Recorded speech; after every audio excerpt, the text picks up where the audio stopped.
Hello? Hello. Am I speaking to Samir? Yeah. Good evening, Samir. This is Ritin calling from FIS. Um, Yeah, you hi, have a Ritin. scheduled interview right now. Yes, Ritin, yes. Is it okay that we can proceed? Yeah, no problem. Yeah. Okay, Samir. I have my colleague on another line. I'm going to conference this call with him as well. Sure. His Yeah. name is Abby. Yeah, He'll sure. be also joining with us. Sure. Hold on for a second. Sure. Hello, Sabi. We have Samir online. Okay, hi, Karthik. Sabi, we have Samir as well on the call. Okay. Hi, Sonia. Yeah, hi, Sabi. Go ahead. Yeah. Samir, to start with, I would like to know about your experience in AWS and your day-to-day roles and responsibilities. You could answer very briefly. And Okay. yeah. Yeah, sure. So basically, I'm just handling one team right now. It's a DevOps team. And I'm acting as a Scrum Master also. That is the 30% of the job. And 70% I work on AWS and also Git, Bitbucket, and Docker. So these are all the main strong area points which I work on it. And I'm working for a client called ANZ, Australian New Zealand Bank, wherein we have a test environment for multiple applications. So I'm working for a couple of applications, and so basically I'll just make sure that whatever code people or developer are committing, we just make sure that it just the pipeline is working whatever we had designed, and it's it's getting released into the testing server. If everything goes well, then we will move it to the production thing, and also we support the production support tickets. And apart from this, I get many requirements for new POCs in order to move applications to cloud. So we design VPCs also based on the requirements. So this is my day-to-day job. Oh, okay. So you are right now working with Capgemini, and you have 5 years of experience there, right? No, Capgemini. 3 years with Capgemini. 3 years with Capgemini. And out of these 3 years, how much AWS experience do you have, or is it entirely 3 years of AWS experience? No, not entirely. Maybe 2.5 years. And obviously, as you know, AWS has many services, but extensively since I came from the Linux management perspective, so I work with the EC2 instances extensively, and also the VPC perspective and S3 and EBS also, because sometimes because EBS is just a path, so few developers they don't need me to configure the base infra stuff. So I just give them the EBS access, so they will do that. So I'm very strong in 4 or 3 services, but not the entire services, if you ask me. So I have done around 2.5 years with AWS. Okay. So as far as you explained, I assume that your core experience has been on AWS DevOps compared to the administration part. Okay, maybe I didn't get you. What exactly you meant by administration? Are you talking about the user groups, Active Directory kind of thing, IAMs kind of thing, or? Yeah. It's like building the infrastructure, architecting the infrastructure, configuring various services on AWS. For example, building up and standing up EC2 instances, databases, VPCs, queues, Lambda functions. No, I did not work with the Lambda serverless kind of thing, no. But when you ask me, yes. When I am doing POCs, obviously I have to create VPCs so from the scratch, and I've done that. And the load balancing, auto scaling, high availability, all those things, yes, I have done that. Okay. I mean, is it what you're expecting? Maybe I didn't get your question properly. Maybe not. No. You were more on the DevOps side when you explained your roles and responsibilities. So I was just curious whether you have worked on these services as well. Okay. All right. So I'll start with some basic questions, and then we'll progress. Sure. All right. Sure. So let's talk about EC2. What kind of EC2 instances have you worked upon, and what is the architecture that you have implemented for any of your customers rather than basic architecture? So I worked with the compute optimized C2 and the memory optimized, because the compute optimized we worked because it was a Hadoop application, and that was we extensively used many C2 instances. And the other one is memory is one is currently which I'm working for. It's a visa application for a couple of people inside ANG client, and we use that one. When you ask me about architecture, what we have done is let me start with the load balancing. We have in one project we have used the network load balancer, and the other one we have used application load balancer. I'm talking about from the application perspective, not for the entire project, to be frank with you. And in the network load balancer, then we have put the target groups with various target groups.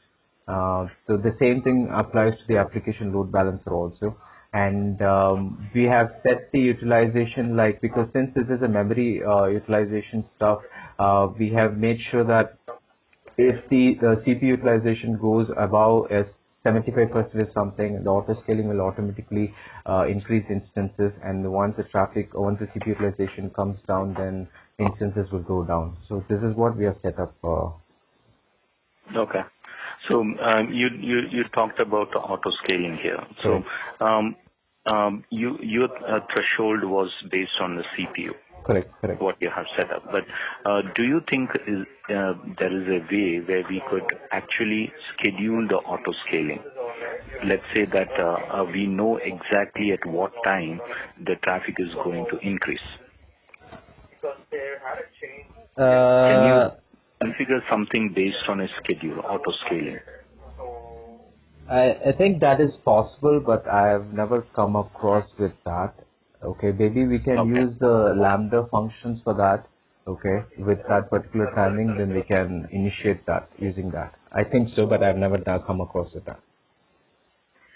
Okay, all right. When you stood up EC2 instances, you could be using EBS volumes in the background, right? Right. Have you configured EBS volumes? Okay. Yes. Now, I have a EC2 instance which I need to make a copy to another region. Okay. What is the best possible option for you to do that? It's a region, not an availability zone. Right, it is a region. Make sure that it is encrypted, and then you can copy it to the next region. That is possible, because earlier it was not possible, but now they have made it. Amazon made it like you can transfer a snapshot of one EBS volume to the next region thing. So you have to take a snapshot, and then you can move it to the different region. Okay, all right. So you have experience with S3? Yes. Okay. I have an application which is running on an EC2 instance and need to talk to a S3 bucket. Okay.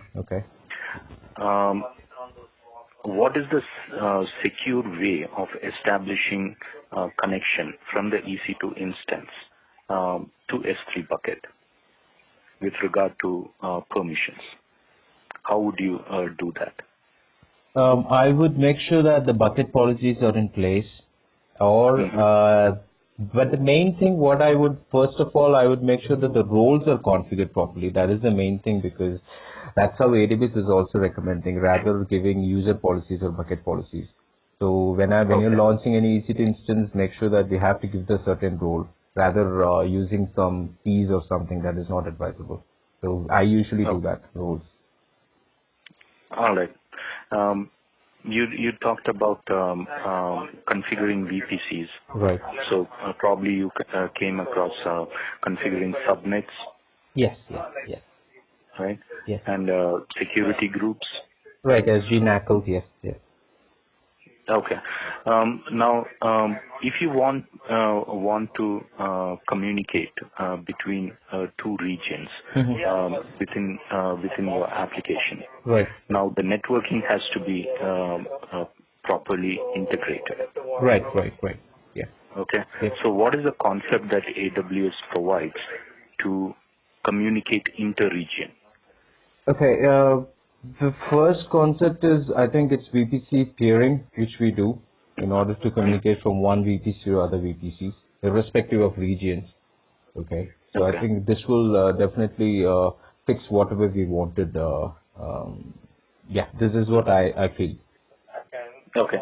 So definitely the VPC addressing you need to take care. It Correct. cannot have the same addressing range, right? Right. Okay. So by default, if you set up a VPC, Okay. what is the default address range that you would be getting? Or in another sense, what is the ideal range that you would set up for your VPCs? Maybe from my application perspective, I usually do, since it is just a couple of people who've been working, just a testing thing I'm talking about, so I usually go for /24.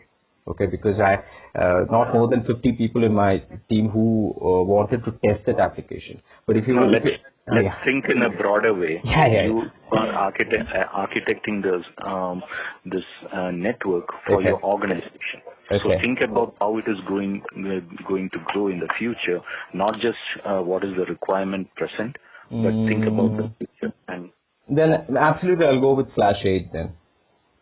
/8, I'll start with /8, then slowly I'll go with, the rest of the things. But when you start, I think better we go with the /8, which will give a lot of IPs, more than 10 lakhs IPs. Hello? yeah. Are you sure with that answer? The IP numbers? I know /8 gives you a lot of IPs. Maybe I'm not sure about the numbers, lakhs or something, because /16 will give you 65,000 something, but I'm not sure about /8. It definitely is more than that, but I'm not sure about accurate numbers.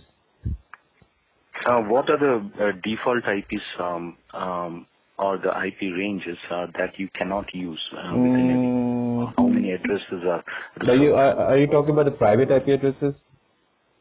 No, within a VPC, AWS doesn't give you the opportunity to use those IPs. They are reserved. Yeah, How many of around 4 or 5 IP addresses. Okay, one starts with .0, the first one, then the .1, and then .2, and then the last one 255, I believe. Yeah. Okay.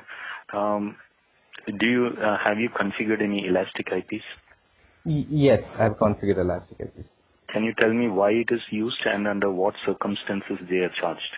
No, it is just a static one actually, because when you are launching an EC2 instance, obviously you'll get a public IP, but when you stop it and then, when you stop it, that's it. Your public IP will be going off. Okay. But in our production environment kind of thing, we don't want that situation.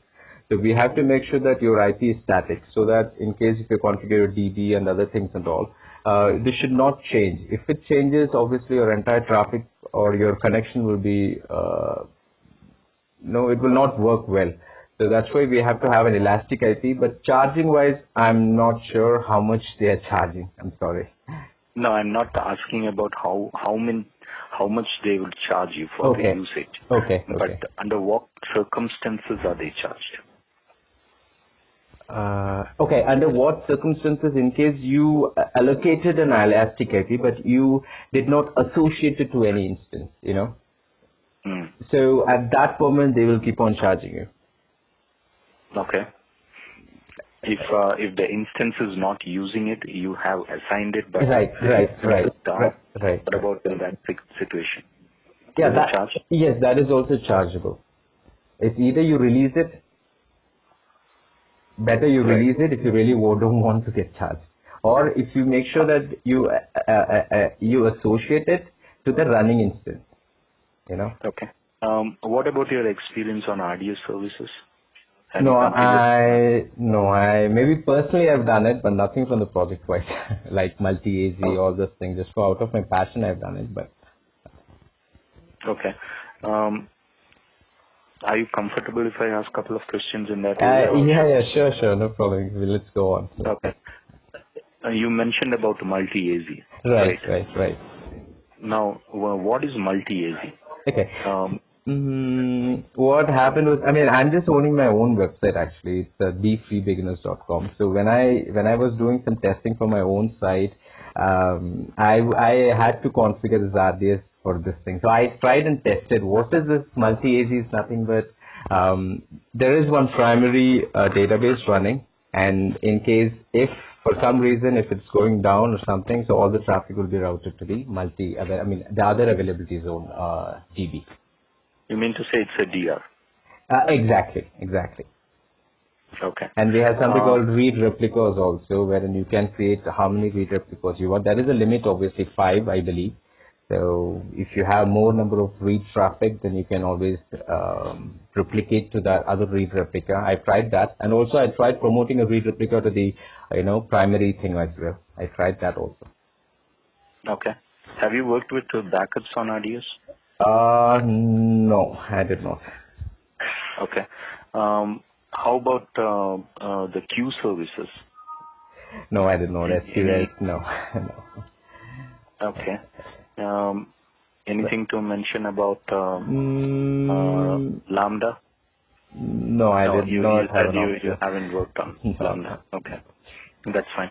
I'll just give you a small scenario. Right. I want you to think about it for a moment and give me a very brief answer. Sure. Yeah. I have an application tier, right, and a database tier. Now, the external facing users as well. Okay. Now, when a user connects to the application endpoint or the URL, it hits the application layer, and the application layer is tied up with the database layer. Okay. Now, external users are exposed to the internet. They are not supposed to talk to the database, to query the database directly. What is the best way you could secure this flow of traffic so that the external users cannot directly talk to the database? Okay. Let me check the VPC. You're designing a VPC, and then I put one IGW, and then I will create 2 subnets, or maybe no, I'll make sure that 2 availability zones better for high availability. Then in one availability I will have 1 public subnet, 1 private subnet. In another availability I will have 1 public subnet, private subnet, and in availability zone 1 in the public subnet I will put my application, and in another availability zone 2 I will put my database tier, which will be in a private. So when I'm saying private, obviously I have to map a route table, and that route table I will not expose it to the IGW. I'll just make sure that it is just communicating with the internal. But the public one, obviously I will expose a route table with the IGW. So this is one way of doing it. And also I will make sure that I will configure the NACL and security group in most secured way. And if you want to install more DDoS attacks kind of thing, I think we can install some other application for that as well. So I think this is a brief thing which I can tell you. All right. Perfect. Yeah. Sabi, do you want to take over now? Hello, Sabi? Yeah, okay. Yeah, I'm here. Okay. All right, Samir. So what is the reason you are looking to leave Capgemini? Zabi, to be frank with you, ANZ, I'm not sure whether I can reveal these things to other people, but I thought of letting you know. Capgemini was having with ANZ for the last couple of years, but right now I think Wipro is taking over a couple of projects. So they have moved me to the bench because my application just got over a couple of days back. So I thought of, okay, let's try outside, but inside Capgemini, nothing is working out for DevOps and AWS. because they wanted me to go to Pune or some other location, which I was not happy. And Zavi, I wanted to tell you one more thing. Maybe I already spoke to the HR who called me. I already got another offer with as a DevOps lead in some other company. And I'm serving a notice period, but since Fidelity is so branded, so I thought, okay, let's try that. If I get good, then I know I can come here. That's what plan is. Mm-hmm. So what is your career goal? Do you want to stay in the DevOps area and gain more experience and expertise in DevOps area, or No, Zabir, to be frank with you, when I started with AWS, I thought cloud is a different part, but DevOps came in, and when DevOps came in, cloud is included into DevOps, because I'm working as a part-time trainer also for AWS as well as for all the DevOps tools. So the thing is, I can't separate both, these two things. It's all coming as a bundle. So if you ask me what is my career growth, I want to be a cloud guy as well as a DevOps guy. So ultimately a DevOps guy, which is AWS is included. Okay, that's good. And do you have any exposure to GCP or other clouds? I've done with Azure. I was doing for 2 months, but later I didn't have time to continue on that because too much of things on my plate. I had to work as a Scrum Master also, a lot of things like that. So I stopped it. But I have exposure with Azure. GCP a little bit, but not up to the mark. I have to learn GCP as well. Okay. Yeah, I think we are good with our questions. Do you have any other questions for us? No, I just want to know what is this, or in case if I selected, what is this project all about, So we are looking for a cloud engineer, okay? Okay. So basically this position, our client is in US. Mm-hmm. The client is an investment bank actually. Okay. And the FIS, this particular position is for a external client, okay? Okay. The client is an investment bank. Okay. And they are basically in the process of onboarding cloud and, primary focus is on AWS. Okay. And so we are looking in our offshore team, we are looking for a couple of cloud engineers to help us with that transition. Okay. And primarily we're looking for a cloud engineer who can take part in work with the application people to architect this stuff in the cloud and, help them migrate the applications. So basically you will get involved in all things AWS. Okay. Starting from architecture to admin to deploying things and stuff like that. Okay. So that's the primary. It's an open-ended requirement. We don't really have a big enough requirement to, segregate people in DevOps and admin and stuff like that. It's probably we are not that DevOps. To some extent, we are automating things with CloudFormation and stuff like that, but we are not a DevOps pipeline or anything like that. Okay. That requirement is not there yet. In future, it might pick up, depending on if the application, a lot of applications come in and they deploy stuff, it will come up. But right now, it's purely a cloud engineering role. Okay. I got it. Yeah. So that's what it is. Okay. Yeah.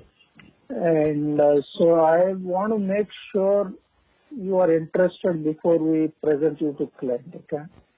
Because it's our reputation in line as well with the client. Okay. So if you're really interested, then we'll present you to the client, okay, in this role. So that's why I'm trying to stress this out, okay? No, I completely understand your situation also, Zavi. But one quick question, if you don't mind. Anyways, I'm on a notice period in case if client's interview, if I cleared, when is you expect? Because I'm in a notice period. My my last date with Capgemini is 11th of November. Okay. So are you okay with that or? 11th of November. But so I September. Yeah, but I've asked my HR because since I'm on a bench from last week, they said we don't want to keep you unnecessarily by paying it. So they said we can give it in a month maximum. So they are saying like maybe September end they will give it to you. But I thought of telling you the official notice period, I mean official date also. Mm-hmm. Mm-hmm.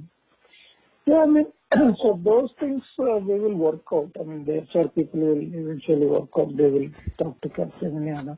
Okay. But before I present you to the client, I want to make sure you are interested in this role. Okay, so then only I will proceed. Yes, I am interested. Okay. Okay. Because the main thing is I'm just interested. Yeah. Sorry? No, main thing I'm interested for the company brand, that's it, nothing else. And also it's completely into cloud, and as you said, the cloud formation, even I never had a chance of working there, but I just studied long time back, but that is also booming, infrastructure as a cloud, just like Ansible, Chip and Puppet cloud formation. So I think that is also having a very good future.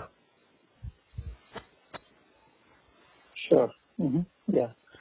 Okay, so we will give our feedback to HR and they'll get back to you for the next step. Sure. Yeah. Thank you so much. Thank you. Thanks for your time. Thank you. Bye. Thanks, Samir. Bye. Thank you. Bye.